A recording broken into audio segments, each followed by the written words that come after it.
Bonjour tout le monde. Aujourd'hui, Monsieur Loup voulait que je vous relise l'histoire de Le loup qui enquêtait au musée, d'Oriane Lallemand. Le loup qui enquêtait au musée. Il était une fois un loup qui n'aimait pas aller au musée. Le musée, c'est ennuyeux, répétait-il autour de lui. Mais voilà qu'à matin, tous ses amis se présentèrent chez lui. Aujourd'hui, on t'emmène au musée, lui annonça sa louve chérie. Lou fit la grimace, mais comme il était très amoureux, il dit oui. Maître Hibou débuta la visite par son œuvre préférée, un tableau de Léonard de Vinci, connu dans le monde entier. Ce tableau a été peint vers 1503, commença-t-il. Vous pouvez y admirer une mystérieuse beauté. C'est vrai qu'elle est jolie, chuchota Valentin en se tournant vers Lou. Mais déjà Lou n'était plus là. Dans la salle d'à côté, Lou s'était arrêté devant un tableau. Surpris, il pencha la tête pour mieux le regarder. Est-ce qu'il voyait mal ou est-ce que cette toile était vraiment spéciale? Un petit rat éclata de rire près de lui. C'est un portrait peint de Pablo Picasso. Allez, ne fais pas cette tête-là et suis-moi. Aussi vrai que je suis Barnabé, gardien de ce musée, nous allons trouver une œuvre d'art qui te plaira.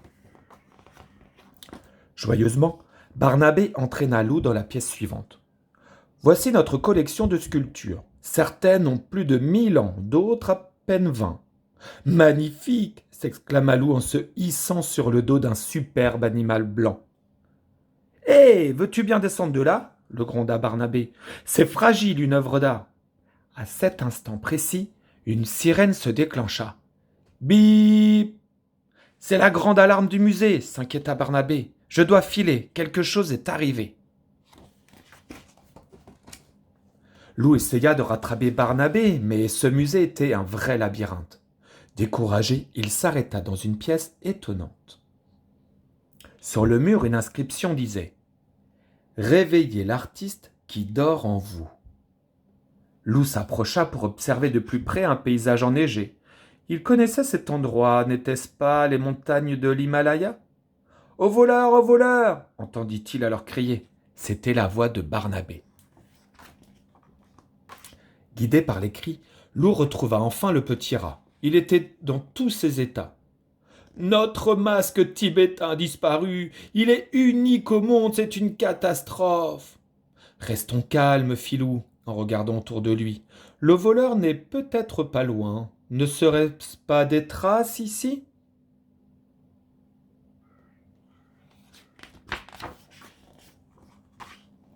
En suivant les empreintes, Lou et Barnabé pénétrèrent dans une immense galerie.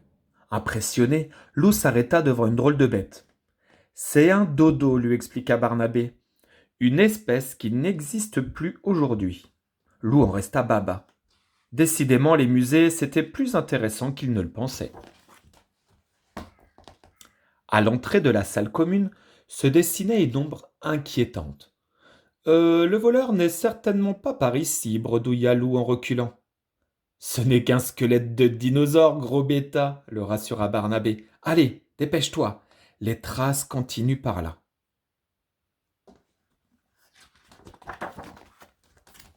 Lou s'avança prudemment entre les dinosaures. C'est alors qu'il aperçut quelque chose sur le sol.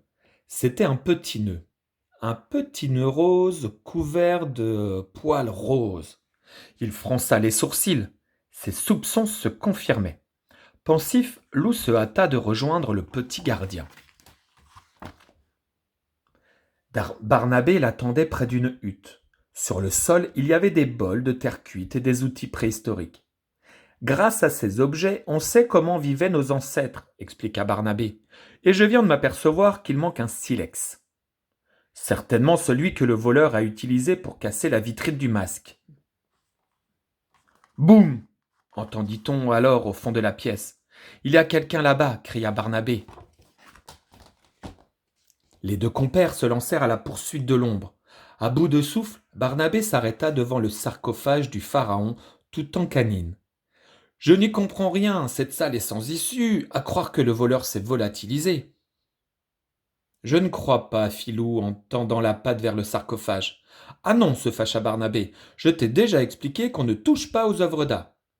Mais ce qu'il y a à l'intérieur lui coupa le souffle. À l'intérieur du sarcophage, il y avait Demoiselle Yeti. Elle tenait dans ses bras le masque volé.